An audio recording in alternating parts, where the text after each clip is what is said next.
And then as I was putting my presentation together, I had a name come to me that was someone that I had worked with about 20 years previous.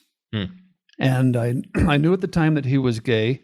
And as I was making my presentation, I remembered some very unkind, unchristlike things that I had said about him. Never to him, but about him. And as I was working on my presentation, I thought, I can't in good conscience give this presentation without going and reconciling with that young man. His name is Steve. Not a young man, he's actually in his 50s, but a lot of us in our 50s are pretty young still. Yeah, sure. So I, through social media, I was able to track him down. It took about 3 weeks. I found out that he's still in the area, and I contacted him and asked him if we could get together and visit. And he agreed to meet with me, and so we met at a Starbucks coffee shop, and I bought him a cappuccino, and I Nice. bought me a hot chocolate. First time I've ever bought a cappuccino. Nice. And You're a rebel here. This is confessions. He and I sat down, and I said, his name's Steve. I said, Steve, you probably wonder why I want to talk to you. And he looked at me, yeah, I kind of do. What's this about? Because he truly had no idea. He may have thought this was going to be some type of business proposition or something. Yeah. And I said, Steve, I told him I'm a bishop in the Church of Jesus Christ of Latter-day Saints. I didn't know if he was Mormon. I had no idea about his background. And I said, I am trying to prepare to speak to my congregation about same-sex attraction. And as I was preparing my comments and thoughts, I remembered that you were someone that I worked with back in this would have been the early to mid 90s. And you may not have known this, Steve, but I spoke very unkindly about you.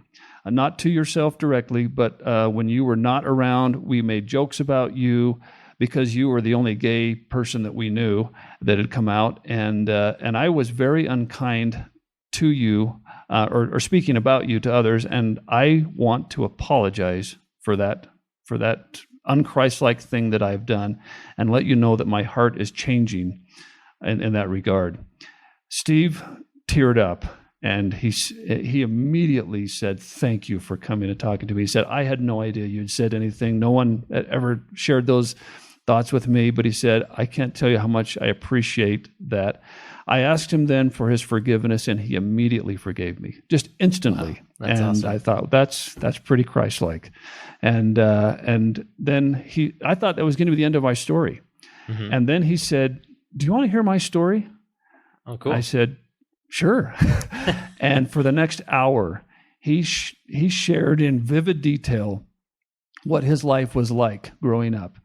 And I was just stunned. I had already interviewed a few people, but I had never had anyone go into that depth before of what it was like growing up. He grew up in Utah. He grew up in a strong LDS family. He started feeling same-sex attraction feelings probably about the age of about 6 or 7, and he didn't really know what they were at that point. When he got into his early adolescence, he recognized what those were. And he was told over and over that this is evil, this is bad. And so he internalized that, oh, I'm evil and I'm bad. And so he decided that he was going to be the very best person that he could be. He was going to be the best deacon, and then the best teacher, and then the best priest. He said, I was great. He said, I was a good deacon, I was a good teacher, a good priest.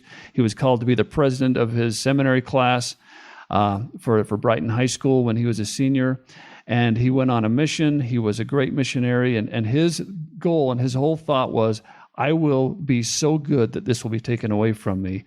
And after he got home from his mission, those feelings were still there, and he was crushed. He said that growing up, he was suicidal many times. He went through depression, and he was in constant fear every single day that someone was going to find out who he was. And he said that was horrible to live with over and over and over again. And that, as he was telling me his experience, I was like, oh my goodness, what a difficult cross he was called to bear. And people like me were not making that cross any easier. Mm-hmm. And I resolved that from this point forward, I'm going to do everything I can to love and support people like that, as opposed to be another person to be fearful of.